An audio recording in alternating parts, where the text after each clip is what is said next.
Be informed and stay up to date with what your elected representatives are doing on your behalf with the State House Report. Talk about the hate crime legislation and how it's going to affect our community. Definitely, it's going to have a great impact on our community and all 46 counties here in the state of South Carolina, of course.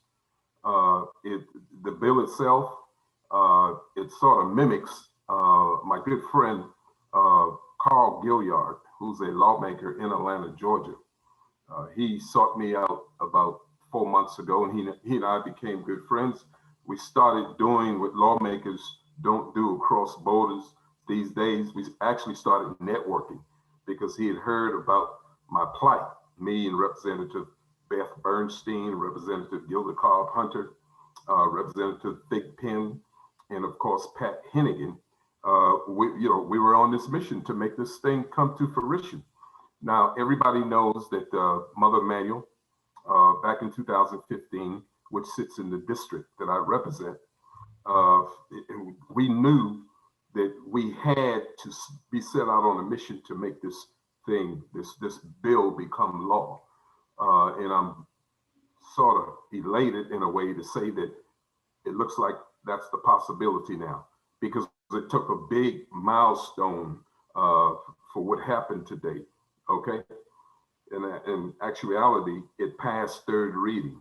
So now it's across the floor to the Senate, okay? So we're now trying to encourage everybody at the sound of my voice to get on the hotline and call your state senators and urge them to go ahead and vote for the Clementa Pinckney hate crime bill, because that's what we had it named when it was in the phase in the Judiciary Committee.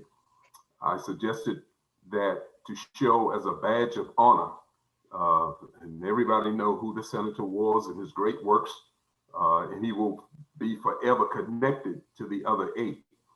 But knowing that the name Senator Clementa Pinckney rings a bell, now with all 46 senators, and of course throughout the whole state and the whole world, it gives it more chances to be approved, okay? In other words, it has a strong heartbeat.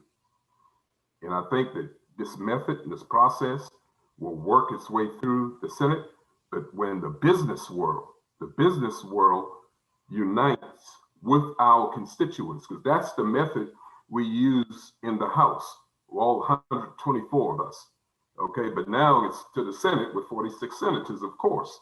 So the method and the process that we use, first we had to organize our constituents. And then we had to invite the business world, the chamber, South Carolina Chamber, to get involved in it. And believe me, when you mix those two together, the social with the economic, if you look at the SCLC, they use the same process back in the days. And that's why, many times when you listen to the late, great Dr. Martin Luther King speeches, he was not only talking about the social aspect of his movement, he was talking about the economic part of it also. And he knew how to bring those two together. And that made the difference to keep his movement alive. And we have to get back to the basics, because I always tell people, look, you cannot and you shall not, wherever you live in this world, you will never have social progress without economic equality and justice for the many and not the few. And we have to understand that, because it makes a difference, a big difference. It lends the heirs to any politician that is in an elected office. And so that's why we give the kudos to the chamber and all the businesses that were connected when it was in the House, when the bill was in the House. We give the kudos to the citizens, the faith-based community. We give the kudos to the ADL, National Action Network, Rainbow Push, NAACP, okay? We always have to remember who brought us where we are. So by working that method and having that process move along in the House, it made a big difference. And we should give credit and kudos to the Speaker of the House, just back in 2020, he formed that Justice Reform Committee. Okay, and I served on one of the subcommittees.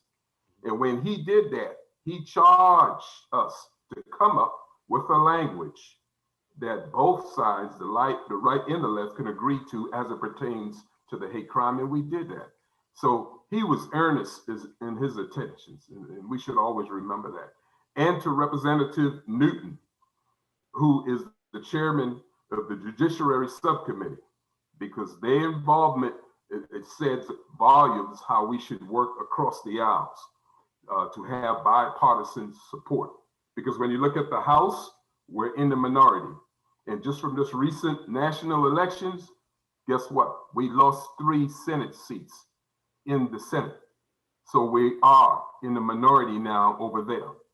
Okay, so it has to be a bipartisan effort for any bills now to come from the left. And people have to understand that. The hate crime bill, when this bill first started out, back in 2015, we had 5 states that did not have a hate crime law. Okay, well, here we are years later. Okay, now we have 3 states that don't have a hate crime law. Okay, it's Wyoming and Arkansas. And sad to say, we're number 3. Okay, so hopefully by this bill now moving through the legislative process onto the Senate, that was a humongous momentum achievement. We all should be proud of that, but we should not rest on that. We should now carry that over to the Senate, because our mission and our goal is to make this thing come to fruition. We owe that to the members of Mother Emanuel. We owe that to the pastor. We owe that to the citizens of South Carolina. We owe that for all the victims of hate crimes here in the state of South Carolina, whether they got murdered or harmed, visiting a club, walking through the park, going to the malls, sitting in synagogues, sitting in any type of church, AME churches or whatever. If you are a human being, you have a right to life. We should never judge you. We should never do that. I always tell people that far too many times in our community, most people want to be God, but they don't want to do the will of God. And his will is to treat each other as brothers and sisters, respect each other as human beings. Do not judge. Look at yourself in the mirror first. Whether I agree with you or not, I'm not to judge you. So that's where we are with this hate crime bill. Okay. So the bill now, if you bring harm for anybody, for color, creed, or race, sexual orientation, and we was fighting that in the Judiciary Subcommittee, we got that language put back in because it has to be all or none.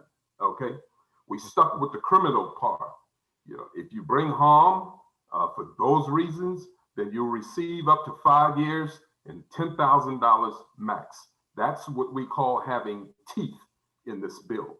A lot of people always ask me, well, what were the 47 other states thinking who have a hate crime bill? Well, it's a lot of benefits. Number one, when you look at the federal law on the federal cases to be heard as it pertains to hate crime, the federal government have a backlog. What the 47 other states found out in my research is the fact that when you have an in-house, a state law, you can expedite the cases at the ready. You remember that old saying, sir, that you hear so often, justice delayed is justice denied. We can't have these cases pending. People don't want that anymore because they get antsy, things happen, okay? And we don't want that. That's one reason. The other reason, when you have an in-house hate crime law, it now gives us as a state to keep statistics. We can actually keep records now. We don't have the right to do that now. That right is beholden to the federal government and the federal government alone. So that's number two. Number three, when you have an in-house hate crime law, now it encourages people to come forward, to speak out, speak about their hardships, speak about their incidents, and report it, because now they know they have the law backing them on a state level. Okay? So we have to remember these things. So those are the benefits, some of the benefits of having a hate crime law. So it is much needed here in the state of South Carolina, and this is long overdue. Okay? And I can't keep saying it, and I give all the accolades to the people that I just mentioned. But once again, for the steadfast commitment of the people, Reverend Eric Manning of Mother Emanuel, and all the members that stuck with me through all this, stuck with us, look like it's going to come to fruition. So we should be very proud of that, but we have a lot of work to do. Our Latino brothers, our Chinese brothers and sisters, okay? Our Black brothers and sisters, our white brothers and sisters, our Native brothers and sisters, our Jewish brothers and sisters are suffering, okay? We have to sound the alarm. We have to take a stand, set the course, okay? We're not saying this is a solve all, okay? Because you'd be whistling Dixie if you were, okay? But we know it would help. And that's what we want to do. South Carolina is in the position and is poised to make it happen and send the message to the world and to the state that we're no longer going to stand by and be silent. We hear your voices, we feel your pain, and we as lawmakers are now poised to take action. Okay, so what do you think the bill's prospects in the Senate? If you use the same process and the method that we did in the House, it has a great chance. The business community, if they put into calls to the senator, it will work. If the private community and the private sector, our constituents, they did the same thing they did over the House, then it has a good chance to work. But these two have to be in unison, working as one, because then and only then it's going to make a huge difference. So if it worked in the House with 124 members, surely it can work in the Senate with 46 members, 46 senators, and you're working with a smaller number now. So yes, it has a great chance. In the state of South Carolina, you have to be optimistic about anything that you do. You cannot be discouraged. We should never believe in that. When you're an elected, when you are in an elected position as a public servant, if for everything that happens, a controversy comes along, whether it be threats, whether it be a letdown, if you're not optimistic and steadfast in your belief that your idea and this thing can work down the line, then you shouldn't be in office, respectfully. Okay, so as the governor said, indicated he'll sign the bill? He has not indicated that, but as you well know, under our Constitution here in the state of South Carolina, the governor, if he vetoes it, it'll take 2/3 of the House and 2/3 of the Senate to override. And I strongly believe, judging from the outcome from the House, now it's pending on what happens in the Senate. It really, we would hope we don't get to that point with the governor. I think the humane thing to do, the right thing to do, to show your citizens that you have backbone, is to do what the other 47 states have done. Surely you can't go wrong knowing this. So we would hope and pray that he does the right thing. Okay. Could you also touch on about the open carry legislation? Well, that's open and shut with me. Given the times that we're in, we have open hate. Given the times that we're in, we have open fear. You know what those two things equal? Death. Mm-hmm. In other words, we don't need that. That's a dangerous bill. Everybody knows it. You already have the right for concealed carry.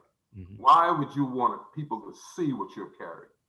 Why would you want to be walking in a mall, walking in a park on a Sunday, enjoying yourself with the family? And some asinine fool comes along with an attitude. Dogs in one hand, weapons open in the other on his or her waist. What kind of message is that? That's intimidation. Right. Just like the Confederate flag was an intimidation. And people died behind intimidation.